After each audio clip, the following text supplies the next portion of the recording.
Oh, I'm go out and I'm coming back.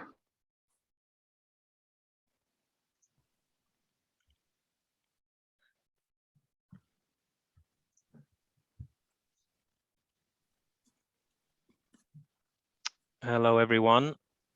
We are just going to let the numbers of attendees increase, the numbers going up, so people are joining us. So some of you at least have managed to tune in, which is good. As we're waiting for the numbers to carry on going up, I'm just going to say welcome to this Friday morning session at the Language Show, a panel discussion on translation and interpreting. My name's Paul Kay. I'm going to chair the session. Just while we're waiting for people to come in, more people to come in and the numbers to finalize and to stabilize, we'd just like to get to know a little bit about you. So those that are in already, if you can find the raise hands feature of Zoom. So using the raise hands feature, we're going to ask where you're from. So can we ask you if you are, oh, somebody's already raised their hands. Good. Before I've asked the question, that shows keenness. I like it. Can you raise your hands if you are from the UK, if you're watching and listening to us from the UK?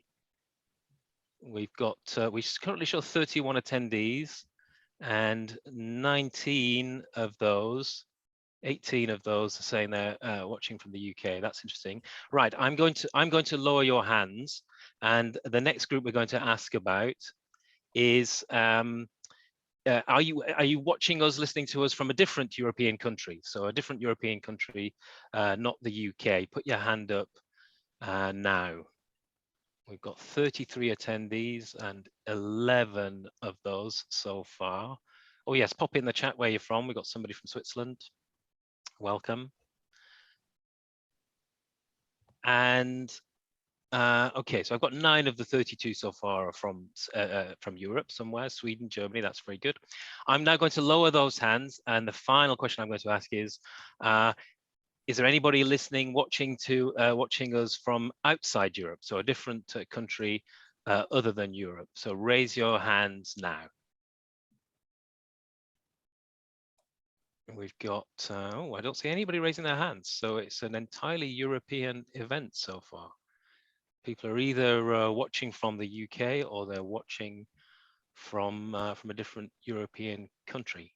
Okay, maybe it's a time zone thing. Friday morning maybe suits Europe and not the rest of the world. Okay, well, thanks everyone for tuning into this session. We're going to do another poll in a minute where we're going to ask you a little bit more information, and we're going to do another one at the end. But first of all, let's just introduce the session. My name's Paul Kay. I work as a translator for the European Union. And welcome to this session, whose name is, let me just bring it up. I don't have it immediately to hand. Linguistically torn. Which is it for me, translating or interpreting the written word or the spoken word, or both? And we have a panel of 4 translators, interpreters that we're going to discuss this question. I've got 3 colleagues. I've got Catherine Kate Skitt, who is an interpreter at the Court of Justice of the European Union. We've got Ruben Imre, who is an interpreter at the European Parliament. I'm a translator at the European Commission, and we've got Salim Earls, who's an interpreter also at the European Commission. It sounds like I'm a little bit outnumbered by interpreters here, but Salim, until very recently, was working for many years as a translator at the European Commission, so it's more balanced than it might look at first. Court of Justice, European Parliament, European Commission. These are all what we call the institutions, 3 of the institutions that make up the governing structures of the European Union. We're not going to dwell on that distinction. We all work for the EU. We're all colleagues in that sense. We all work for the civil service of the European Union. So what we want to do in this session is we're going to address three main questions that are detailed on the website about this talk. What unites and what separates translation and interpreting? What skills, what abilities are required to do translation or interpreting? And what opportunities are there in the EU institutions for work as translators or interpreters? So hopefully we're going to answer those questions for you. The way we're going to structure this is that after an initial poll, we're going to have a round where we very briefly introduce ourselves and tell you how we got into the positions we're in at this stage of our career. Then we're going to have another little round where we're going to speak for 2 or 3 minutes and address those 3 questions in an opening initial sense. And then after that, we're going to open up to your questions about those subjects. And we're going to hopefully answer as many questions as we can that you put to us on that. And hopefully as we speak, questions will come to you if you don't have them already. I'd like you to put the questions into the Q&A function if you could. So you find the question and answer feature. And if you want to put a question to us, please put it in that. So in that Q&A section, that's the only place where I'm going to be able to have a look at your questions and put them to the panel. But we do have a couple of colleagues sort of lurking in the background, and they might add to what we say by putting links in the chat to various things that will help you. At the end, we will put up a slide which has a QR code, which you'll be able to use to get through to a page with lots more links that are very useful for careers and lots of other information about working as a translator or an interpreter in the EU. And we'll close with a poll as well. So that's the structure. So we're going to start off doing a poll, and now let's have a look. I'm going to, no, that's not right. There we go.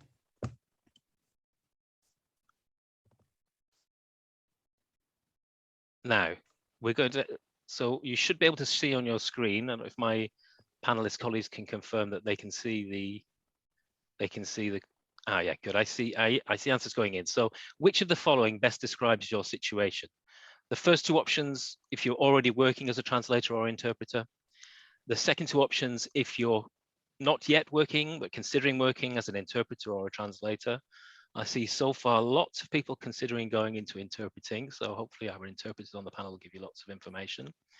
But it seems that most of you are not yet working as an interpreter or translator, but you're thinking of going into it.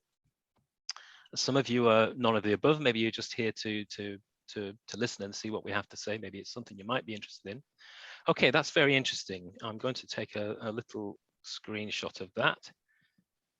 So I have the results to hand.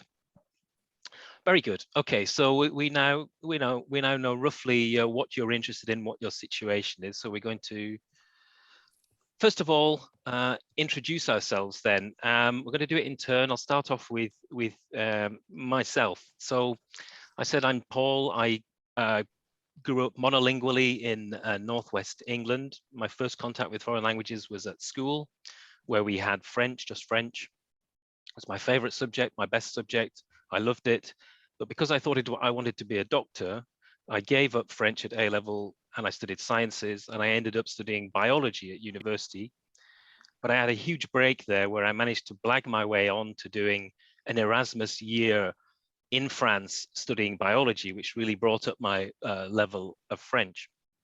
After university, I moved to Bratislava in Slovakia to teach English, but I also threw myself into learning the local language, Slovak. And after a year of teaching, I stayed in Slovakia. I moved into radio journalism. I carried on improving my Slovak, and eventually I got good enough to start doing my first bits of freelance translation and a little bit of interpreting work without really actually knowing what I was doing. After a few years in Slovakia, I moved back to the UK. I had become interested in environment issues, which is very topical. I set myself up as a freelance translator interpreter for about a year to earn the money to do a master's degree in environment policy. And that led me to working for 10 years as an environment policy journalist, initially in London.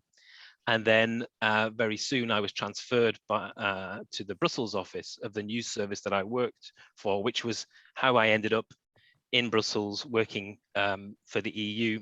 After a few years, I saw that the EU was recruiting staff translators to work in its civil service. And for that, you needed to be able to translate from 2 official EU languages into one other. I could do from French and from Slovak into English, so I was eligible. I applied. To my slight surprise, I passed the recruitment tests, and almost 13 years ago now, I started working as a translator for the European Commission. So that's how I got where I am in a nutshell. I'm going to ask my fellow panelists. Salim, could you say how you got to working as an interpreter for the European Sure, I'd be Commission? happy to. So I'm Salim. I'm originally from the States, as you might be able to tell from my accent. I've been living and working in Europe for the last 37 years, so that dates me. As soon as I finished university in the States, I got on a one-way ticket for a one-way flight to Greece. I had friends there. So I went to Greece and did a number of odd jobs for several years, including teaching English. And then I got my first official training as an interpreter, as a conference interpreter in Greece. And at the time, I was the only non-Greek interpreter working in Greece and working into Greek. That may have changed in the meantime, but that situation, that status gave me an advantage in terms of job opportunities in Greece at the time. So I was working a lot, both into Greek and into English from various languages. My training, the interpreter training I did in Greek was English and Greek active, and then also interpreting from Spanish, French, and German. I did that for about 4 years. And then after about 4 years of doing that, being very happy and successful doing that, I was headhunted by a team from the European Parliament. They came down to Greece, gave me an informal interpreting test there, which I passed. And then they brought me up to Brussels for a more official interpreting test. I passed that test very well with good results for English and Greek, but with more marginal results, more borderline results for the other 3 languages. So based on that, they thought it was worth investing in giving me some top-up training. So the Parliament sent me to Spain for a year, where I did a master's program in conference interpretation there in Spain. It's my second training program. And after that, since the Parliament paid for that, made that possible, in exchange, I had to agree to move to Brussels and to give Parliament what they call first call, which is priority in hiring. So I was allowed to work for anyone I wanted, but I had to check with the Parliament first for the first 3 years and stay in Brussels. So I moved to Brussels for 3 years. I finished the first call period, but in the meantime, I was working every day, both either for the institutions or for clients on the private market. Happy and successful here, so no reason to go back to Greece or anywhere else. So I decided to stay. I've been here ever since for 26 years now. So 11 years in Greece and 26 years now in Brussels. After I worked as a freelance translator, what they call an auxiliary interpreter. Sorry, interpreter, not translator, an auxiliary interpreter. So with a freelance status for the Commission and the Parliament, I did that for 17 years. Then after 17 years, I passed a competition to join the staff, the EU staff, and that competition was as a translator. That was 9 years ago. So at that time, I moved from the interpreting service where I was working as a freelancer to the Commission's translation service. I worked there for 9 years at DGT, was very happy there. And about 6 months ago, I transferred back to SCIC, the Commission's interpreting service, where I'm very happy to be back here. That's the status I have now.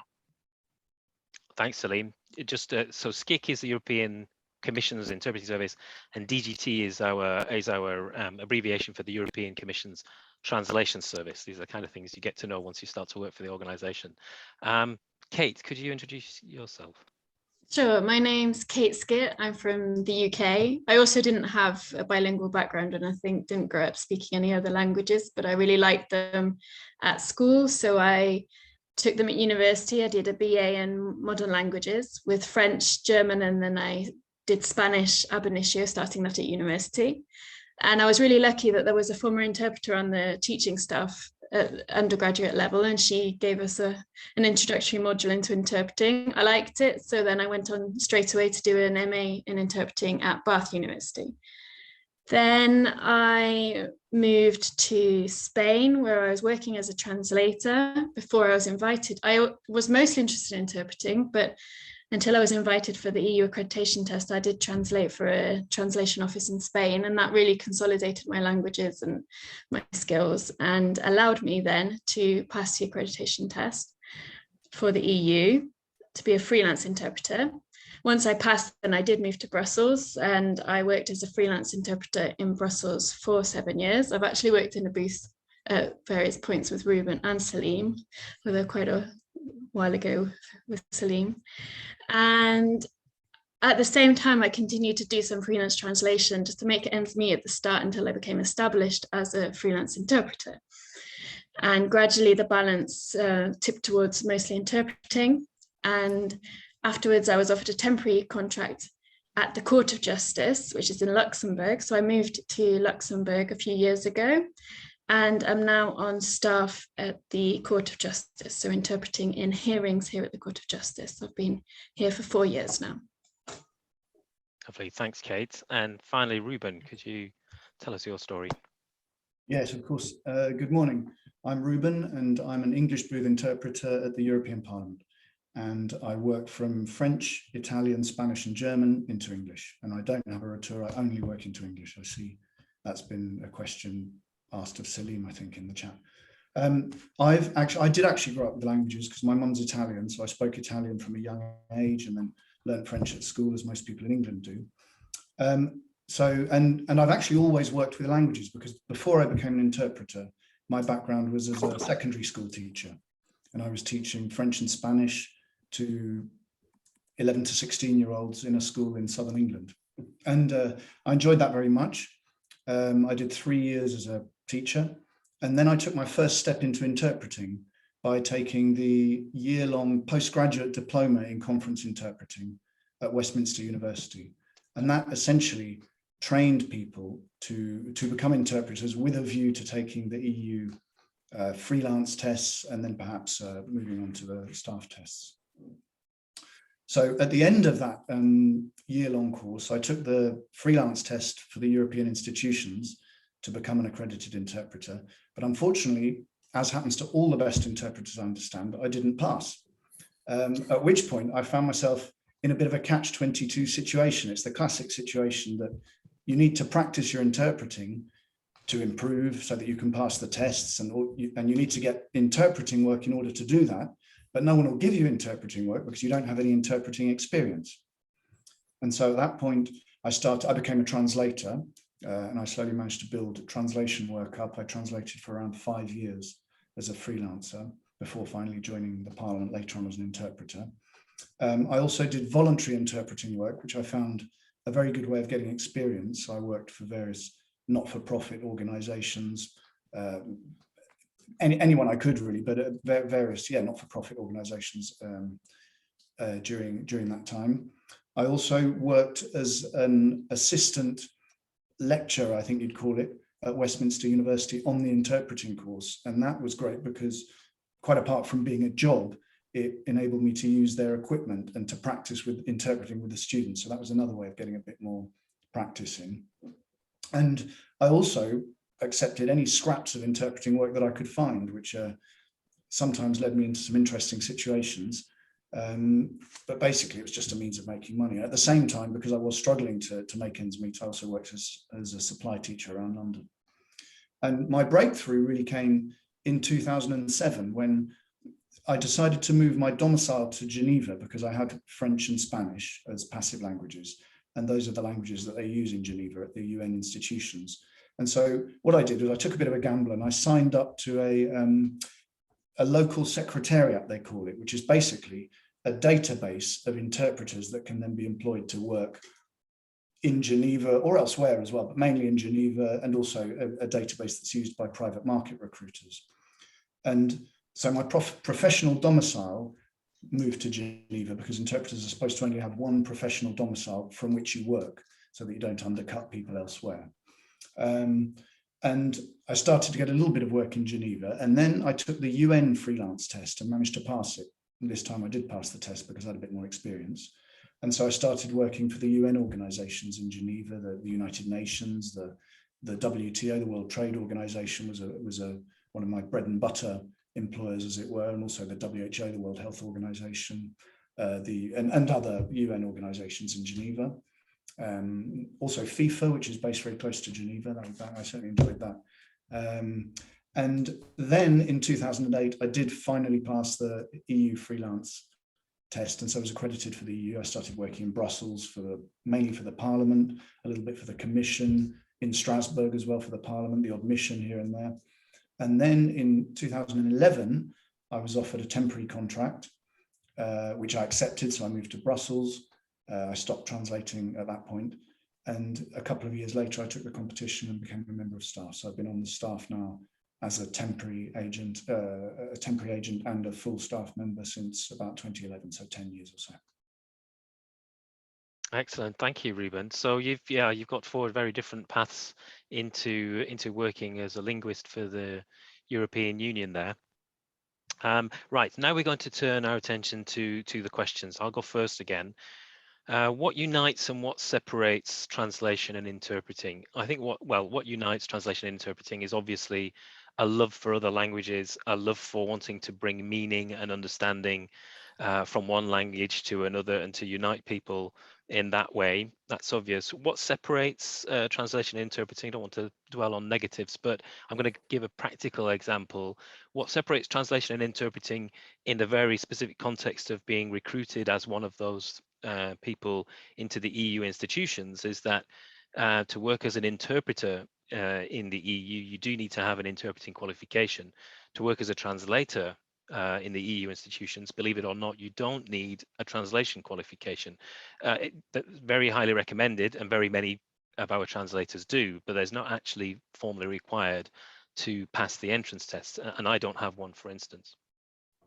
What skills and abilities are required? Well, I'm going to leave my colleagues to talk about the interpreting side, but on the translation side, I would say the prime skill is mastery of your own language, the language you're going to translate into, which we call the main language.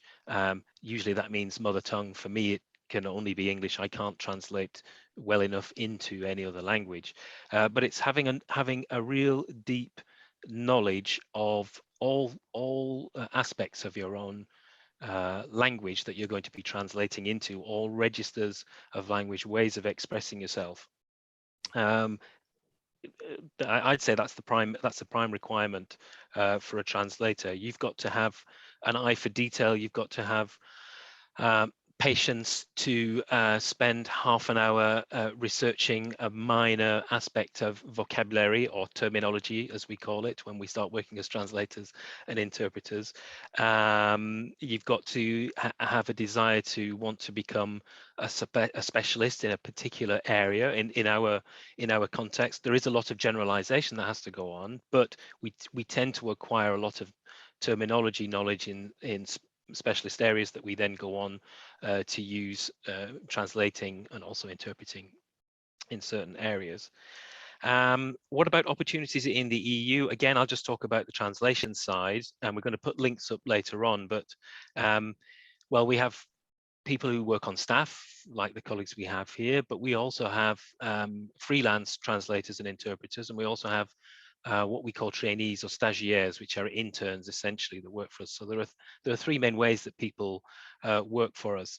We might not be able to get into detail in the rest of this session, but for those that are interested, I'm going to flag up that tomorrow at 12:30, my colleague John Evans, a translator in the European Commission, is going to be giving a talk in much more detail about working as a translator in the EU institutions. And then I myself on Sunday at 11:30, I'm going to be giving a similar talk. So I'm going to go into more detail there on how you get work as a translator in the EU institutions.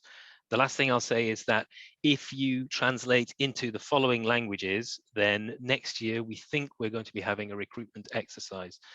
There are 24 official EU languages. We won't reel them off. Many of you will know them. Maybe that's a challenge for the chat. See if you can get all 24 in there.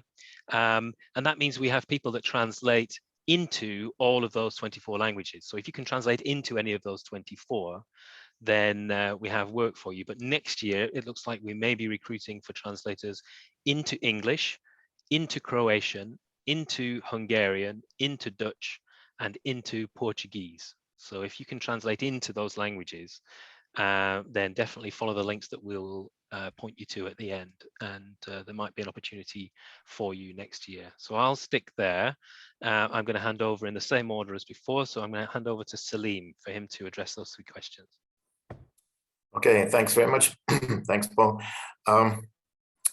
I've worn both hats, both on the private market and in the institutions in the EU, working both as a translator as an interpreter. So I'm maybe in a good position to be able to compare my experience doing both. I think the vast majority of freelance translators, of professional translators and interpreters work as freelancers, at least for a certain time. Most of them work for many years as a freelancer before joining the staff of an international organization, if ever. But the vast majority of the work is on the private market as freelancers. So since my colleagues might be talking more about their experience in the institutions, I think I'll compare a little bit more my experiences working as a translator and interpreter as a freelancer. There's some things about the nature of the work that are very nice about translating that you don't find in interpreting. Some things which speak in favor of interpreting. I think personally the balance shifts largely in favor of interpreting, but there are some really nice things about translating, the experience translating as well. The really nice thing about translating that interpreting doesn't have is if you're a freelancer, you can literally do it anytime, any place. It gives you an enormous amount of freedom. As long as you send the pages in the modern electronic world, you can send them in by email or through the EU's freelance portal.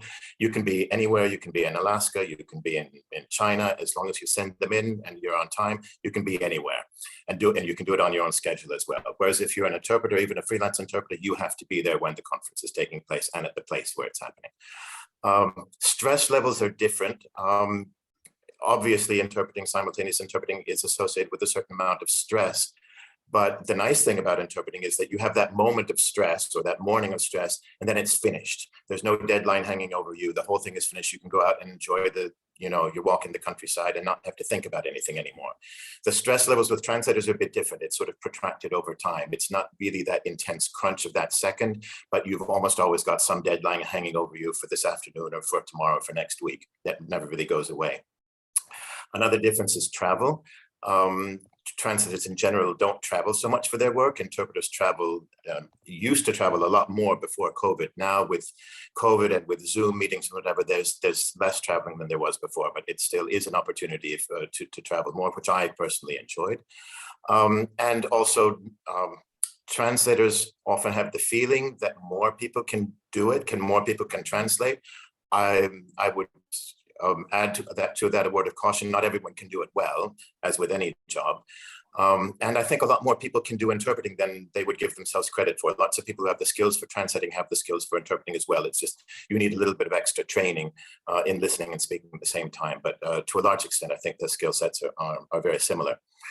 I'm not going to talk about the experience of staff interpreters and translators as much, but as I said, I do think that for me, the balance weighs largely in favor of the experience of interpreting for a freelancer. And I'll give you a brief list of sort of the main reasons why, the main differences. Doesn't really have to do so much with the nature of the work itself, which has pros and cons on both sides, like I said, but really in the treatment that interpreters are given or translators are given by their clients, either institution or private clients.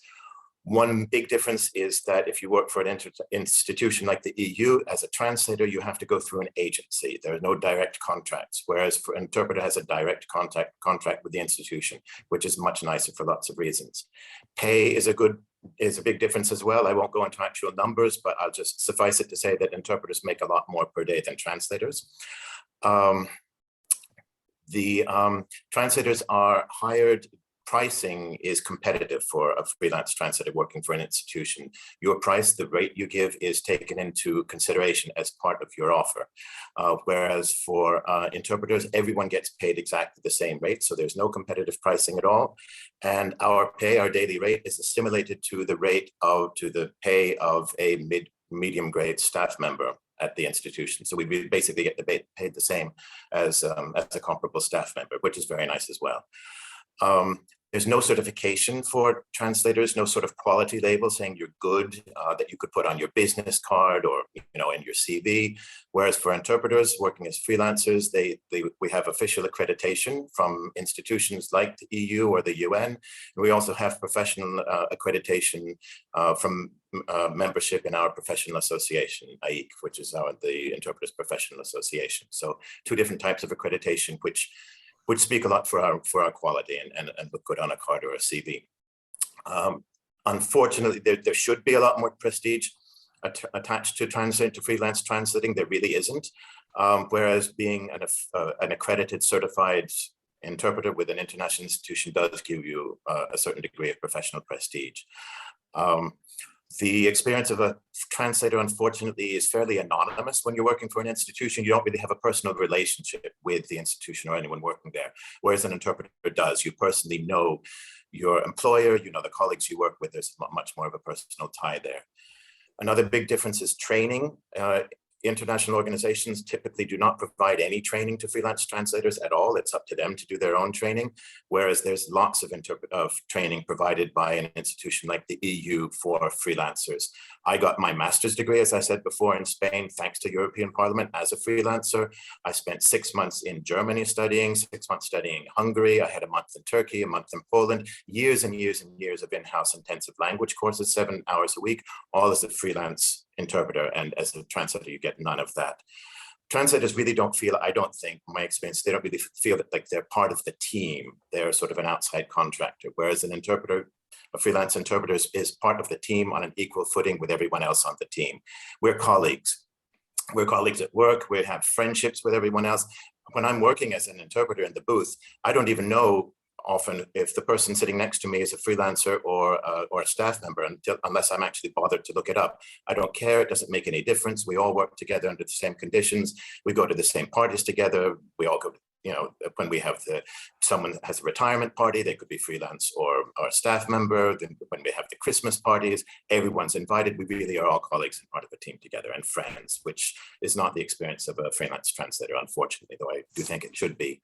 A translator, therefore, doesn't really have much administrative support in the institution. They don't have a head of unit who could write them a recommendation letter, for example. A freelance interpreter does. We have a head of unit. When I left the Commission's interpretation service as a freelance to join the staff as a translator, my head of unit, even though I was only a freelancer, wrote me a lovely recommendation letter saying, quote, he's one of our best interpreters. And he didn't even distinguish whether I was freelance or staff. It just doesn't matter. So we have that sort of support, full administrative support in every way.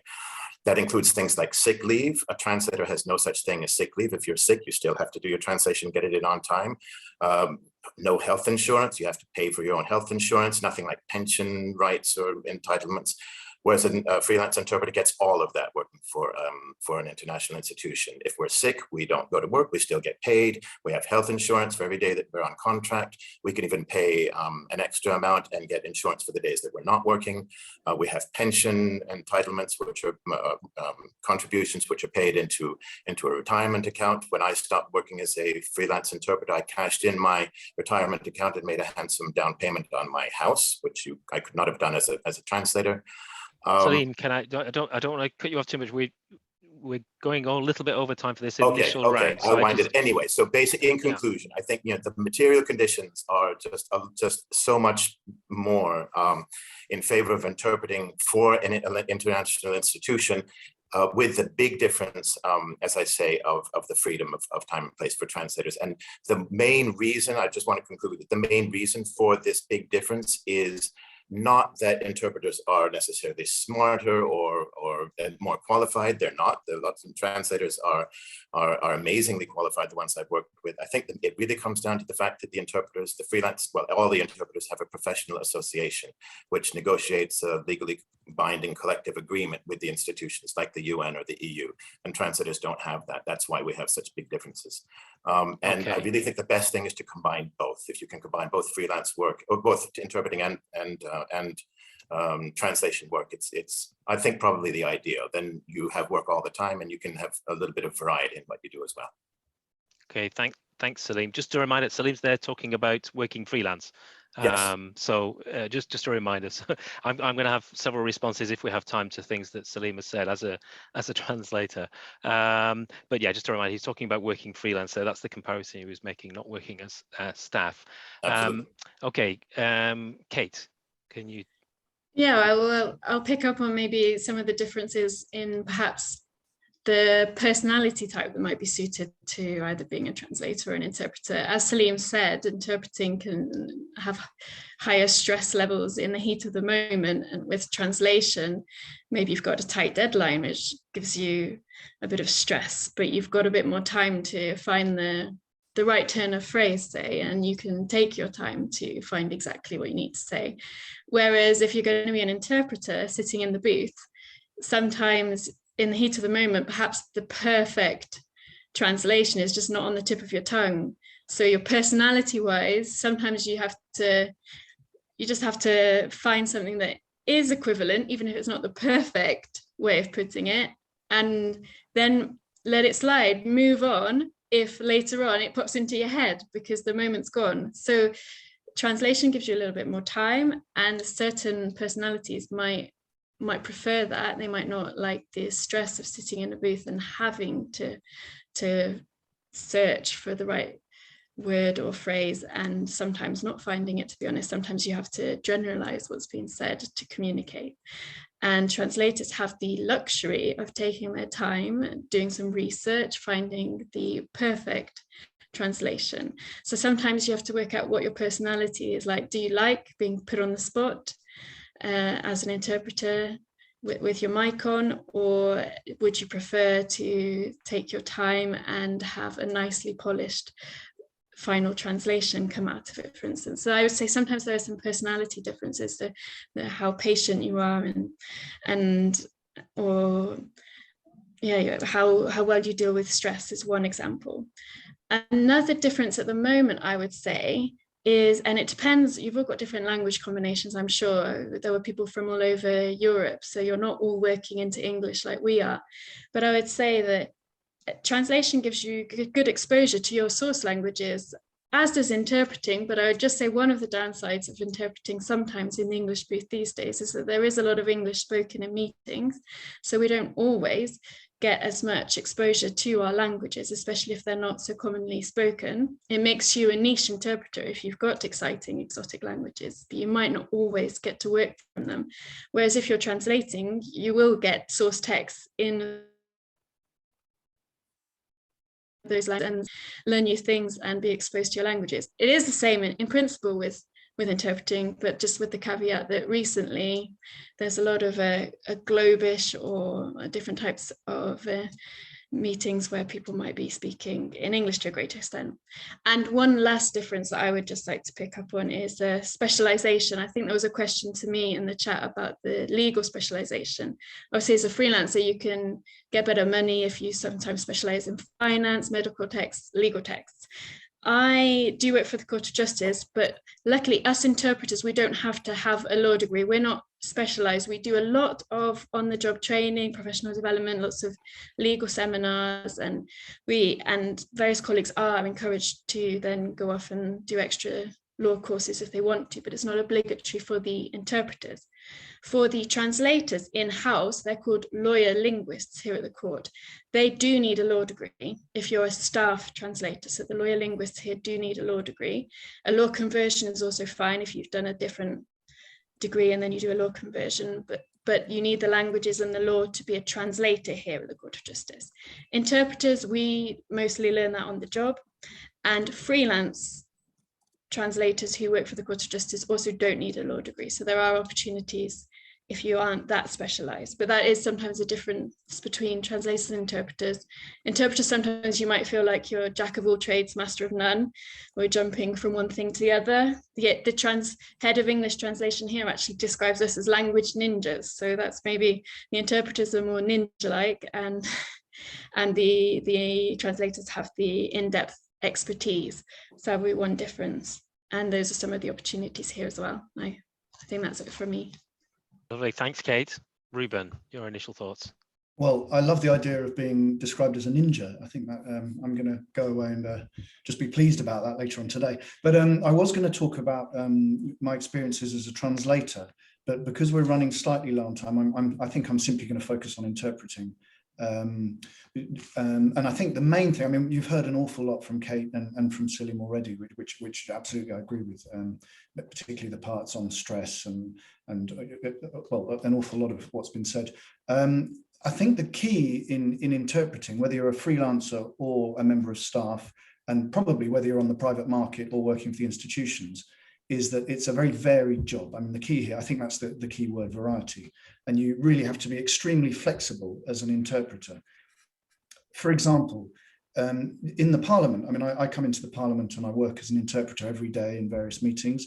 And I have an online program that I have to check. Every interpreter, you know, whether a freelancer, whether a member of staff, has this online program that you have to check twice a day. You have to check at lunchtime and in the evening. And the reason for that is that it can change at any time, and regularly does actually. So, for example, you know, sometimes you've got a meeting coming up, you've been preparing for it for a long time, and then suddenly it disappears off your program, which can be a moment of joy or a moment of sadness, depending on what it was. And vice versa as well. Suddenly, you know, you wake up one morning thinking you've got a nice relaxing day, perhaps with no meetings on your program at all, or a reserve duty or something like that, and suddenly you're thrown into the European Parliament's plenary with at very short notice. So you've got to be able to live with that variety. You've got to be very, very flexible. Sometimes things can happen outside working hours. For example, just last year, actually, I was phoned up on Christmas Eve. I'd just paid for my turkey that I was picking up from the local butcher. And I was phoned and asked to come in to work after lunch, because there had apparently been some developments in the Brexit negotiations that the members of the European Parliament wanted to discuss. So you really do have to be extremely flexible. Obviously, that can work both ways. You suddenly have a meeting that comes up, or you suddenly get a few hours off, as I've mentioned, and that's obviously the other side of it. And I think the variety obviously extends to where you work as well. Salim was mentioning travel. Even quite apart from travel, I mean, I don't have an office. Basically, my office is wherever I plug my headphones in is my office. So every day I have to check the program to see where in the Parliament I'm going to work. And often, for example, I'll look a week ahead or 2 weeks ahead and suddenly find that I'm traveling to, I don't know, Rome, Rotterdam, somewhere that I've only vaguely heard of, and I have to look up. So travel is a part of the job, and that can be wonderful because you get to see places that you perhaps wouldn't otherwise visit. It can also not be great for your family life or for your social life. I mean, I've missed plenty of my daughter's birthdays, for example, because I've been away either in Strasbourg or on mission. And it's very difficult to have regular activities, for example, sporting activities. I mean, you often find you have to miss things at the very last minute, things you've organised. So there are advantages and disadvantages to travel.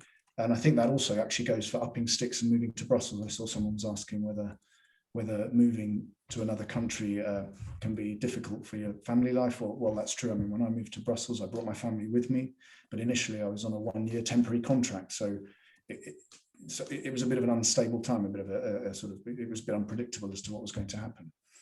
So I think what I'm trying to say is that in interpreting, and certainly in the European Parliament, freelancing or as a member of staff, you're working in a very fast-paced environment. You're often at the heart of decisions that are being taken. You hear negotiations that are currently ongoing on things like Brexit, but on all sorts of other things as well. So you can't get set in your ways. You've got to be able to deal with that, all those changes and the stress. And the other thing I would like to mention, which has been mentioned already, is the language side of it, of course, because we're all linguists, all interpreters, all translators are linguists. And working for the institutions it's a multilingual environment. And obviously you learn languages as well as part of your job, which is, for a linguist, you know, that's really a wonderful opportunity. The Parliament perhaps informally expects staff interpreters certainly to be able to interpret from 5 languages by the time they retire. And you know, that can be a burden, but it's also a great opportunity if you're a linguist. I'm currently learning Portuguese and enjoying it very much. But I'll leave it at that, I think, because we're starting to run out of time. Yeah, thanks, Ruben. So we've got about 15 minutes left, given we want to show you a slide and do a poll at the end. Let's say we've got about 13 minutes to get through the questions, and we have about that number of questions to get through. So let's try and get through them quickly. We won't all answer each of them. And I'll go from the top. Are you all three from the English booth? I guess that's for the interpreters, and you all are. And all 4 civil servants? Yes, we're all on staff. Catherine Boycott asks, would it be possible to get onto the staff interpreting translation team, permanent contract, work at the EU if you are British? So on the translation side, the answer is no, I'm afraid. Unless you have nationality of an EU member state, you can no longer apply for staff positions in the EU institutions on the translation side. Who wants to take it from the interpreters? Ruben. I can take that one. I'm afraid, at least officially, the answer to that is no. But you can work as an ACI, as an accredited interpreter, so as a freelancer for the institutions with a British passport. There are plenty who do. And there are also plenty of people, for example, who start working as a freelancer for the institutions, move to Brussels, and then, for example, gain Belgian nationality a few years later, and at which point you are eligible to apply to work on the staff. Okay, thanks. And presumably that means also benefiting from all the things that Salim was talking about, the integration of freelancers into the general work of staff interpreters. Yeah, You're exactly. not saying no, so yeah. No, you can work with a British passport or any passport in the world as a freelance interpreter. As I said, the material conditions are basically assimilated to those of a staff member. So they're quite good. Okay, excellent. Thanks.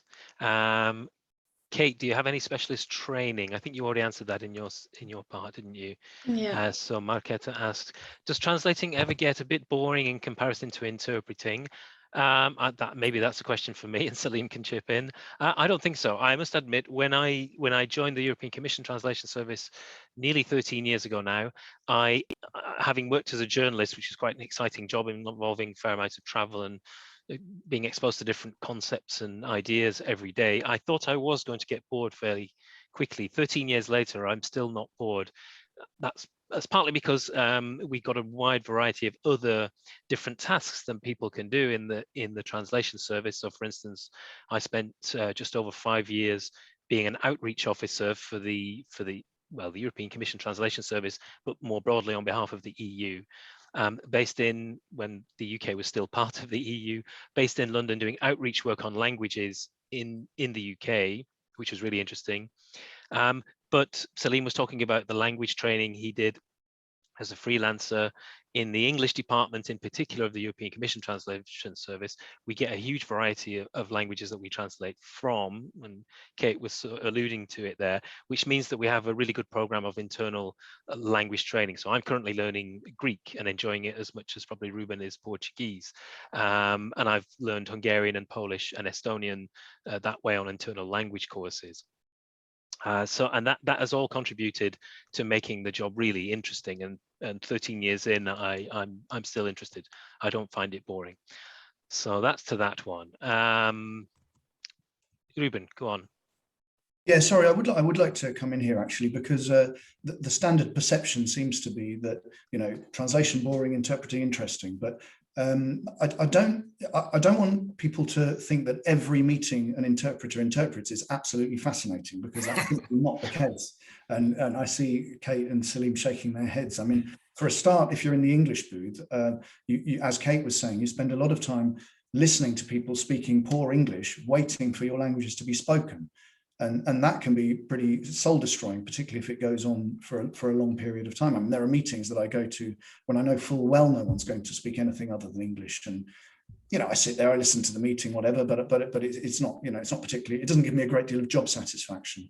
And the other side is, of course, if you're in another booth, I mean, try interpreting a dry half-hour-long presentation with someone reading off their slides on a topic that's pretty, well, tedious, quite honestly, you know, some minor matter, some minor administrative matter from some department of some, you know, I mean, Salim and Kate know what I mean. So it's not all fascinating, to say the least. I mean, you do get interesting meetings.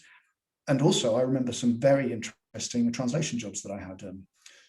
Perhaps, for example, in translating the in the World Cup 2006, as Italy won all the Italian match reports, and I was translating them into English for an online Italian sports newspaper, the English version. And so and that was wonderful, as Italy won more and more games. They got to the final that year, so it was a good earner for me, apart from being fascinating. But you know, and that's something I still remember as being very interesting. So I think we've got to nuance this idea a little bit.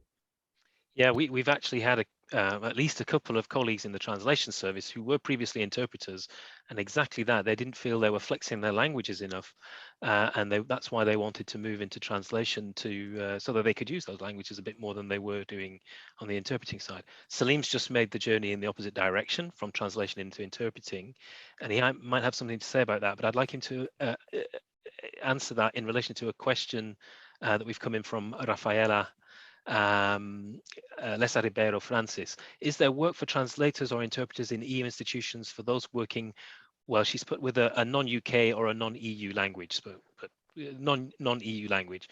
Salim does work from a non-EU language, at least one.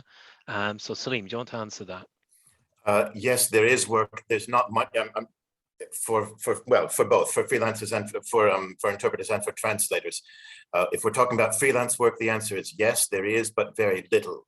There's very little work in terms of percentage, but of course, if you're one of the few people who are accredited or on the list of contractors to provide that service, then you're going to be the one that they call when that comes up. So Paul was referring to me. I have Turkish, for example. I interpret and translate from Turkish, not an EU language. It's used very little in the translation service and in the interpretation service, but when it is required, I'm the one they call. And as a freelancer, that gave me maybe 1 or 2 more days of work a year. It doesn't give a lot more work per year, but it means that you are the person they call when they do need it. And could I just add on to the previous discussion that it's definitely true that not all is glamorous or exciting about being an interpreter. Quite the opposite, as Ruben was quite rightly saying, and there can be very interesting things you translate as well. The one big difference, I think, in that respect between the two is in terms of variety.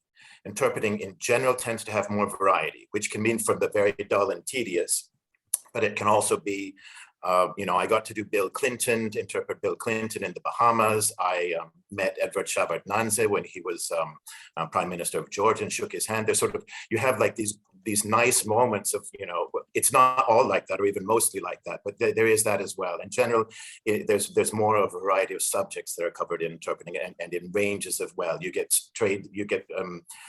workers from trade unions, fishermen, whatever, sort of people from all walks of life. Whereas in translating, it tends to be mostly administrative legal language. Thanks, Salim. My very short interpreting career includes interpreting for Alex Ferguson of Manchester United and Bobby Charlton. So you do get to meet people like that. And I haven't come close in my translation career, I have to admit. Okay, let's go through some more questions. Is there ever any remote interpreting or translation work available with the institutions? That's from Natalie Wilson. Well, on the translation side, I mean, all our freelance translation staff work remote. I mean, some of them may be based in Brussels or Luxembourg,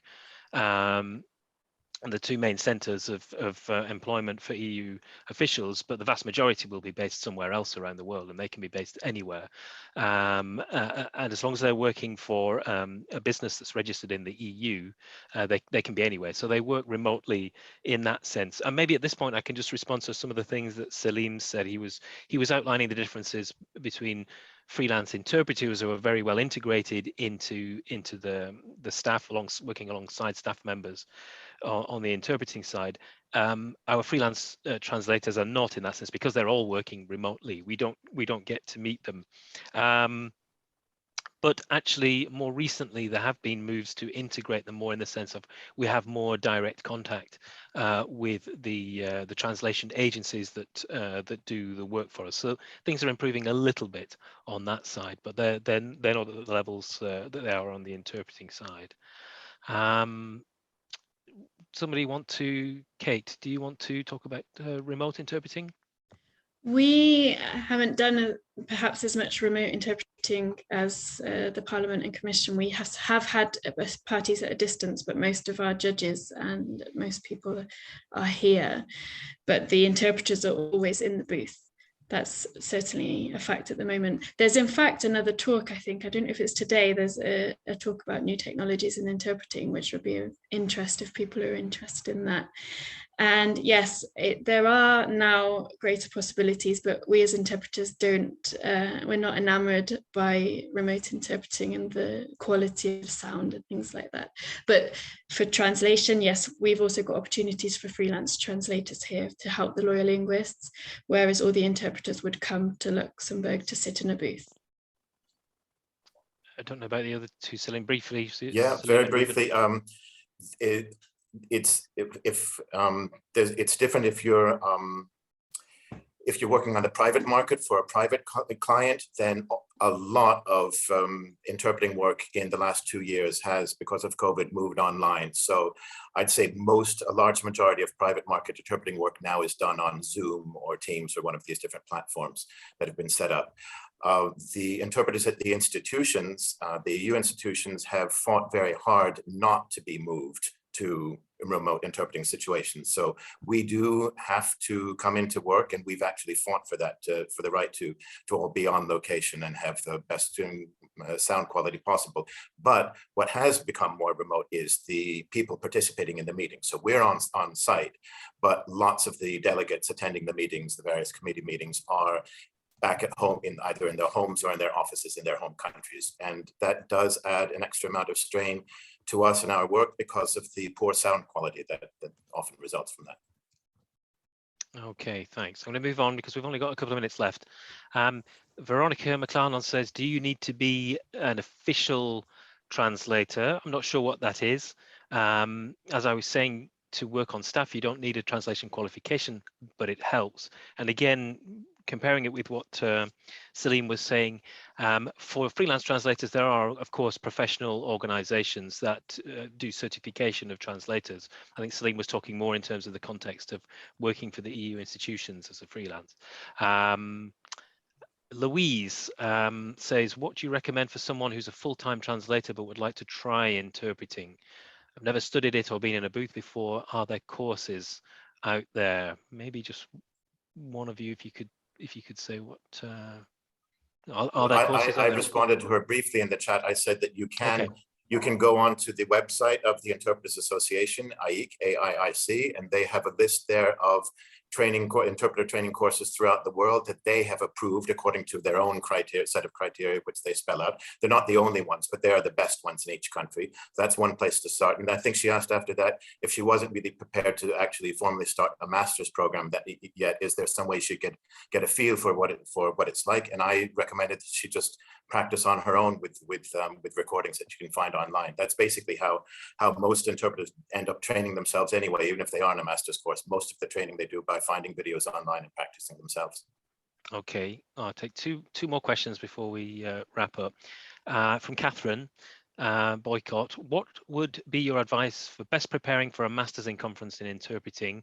Do you have one single most important piece of advice for preparing for the EU and UN interpreting accreditation tests? I sense that those could be long answers, but maybe if one or each of you want to give just a sort of a 1 or 2 word thing that you would recommend. just say focus on your mother tongue, especially before a master's. The master's will prepare you to be an interpreter, but unless you've got a strong mother tongue and you read widely, you're aware of the terminology in lots of different fields, that if you haven't got a very strong mother tongue, then you can be the best linguist in the world, but it's going to be difficult. Thanks. Ruben? Absolutely. And before the Masters, I would also say make sure your C languages are strong. You don't want to be learning a language while doing a Masters in Conference interpreting. That makes it very difficult indeed. You want to focus on the actual interpreting. Salim, anything to add? Yeah, a little bit different for the EU and the UN, because you mentioned both. For the EU, I would definitely say completeness, focusing on trying to get as much in as possible. They don't like when you leave things out or when you alter the message. For the UN, the main thing they look for is speed. It's just incredible. The tests are without any video, so it's just an audio recording, usually bad quality and incredibly fast. And usually like African French or Latin American Spanish, people speaking with very difficult accents. Speed is the #1 thing for the UN tests. Okay, thanks. Final question before we do the closing poll, and I want a 1-word answer. How do you cope with stress? A tip from each, please. My one-word answer is Pilates. Kate. Yes, swimming is having the right work-life balance. Salim. Absolutely, get enough sleep, be healthy and fit, whatever, not too tired, not too stressed out in general. That's too many words life. already. And actually sleep is the word I'm write accepting. the words rest in the book. Like, just look at the word rest, relax, and tell yourself, I have to relax. Ruben. If it all goes wrong, it really isn't the end of the world. We're all human. Okay, great. Right, we're going to close now. We're going to have a final poll. And so if you could, after listening to this talk, what are your responses to the following? All right. You should now see up on your screen. You might have to expand the window so you can see the full text. If you're already a translator or interpreter, the first two options are for you. If you're not yet, then the second two options are for you.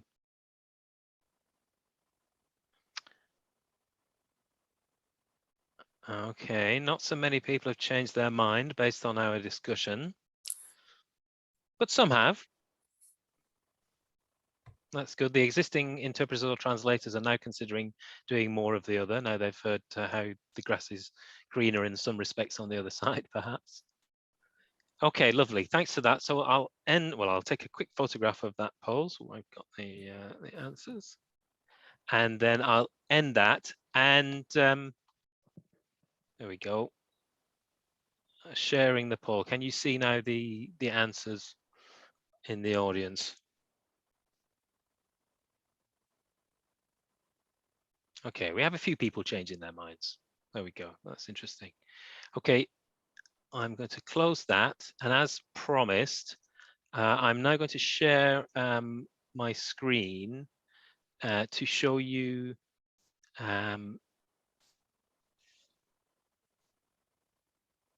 a QR code, which gives you links to a lot more information about some of the opportunities that we've been talking about. So take a screenshot of that, or take a photograph or scan that and go to the link, and you'll find a lot more information there.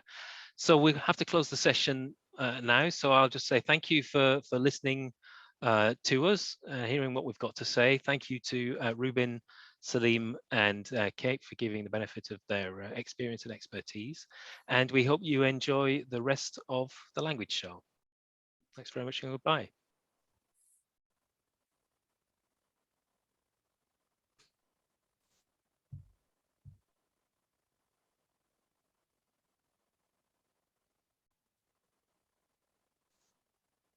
What's happened? People will be leaving, but those that are still in can still hear us. Okay. I'm going to see if I can now close, but keep us on, but I'm not sure I can. I don't know how to do that. So we might have to say goodbye to ourselves then. Okay. Thanks very much, Paul. Thanks Thank a lot. you, everybody. Bye. Thanks, guys. Thank you. Hello. Thank you.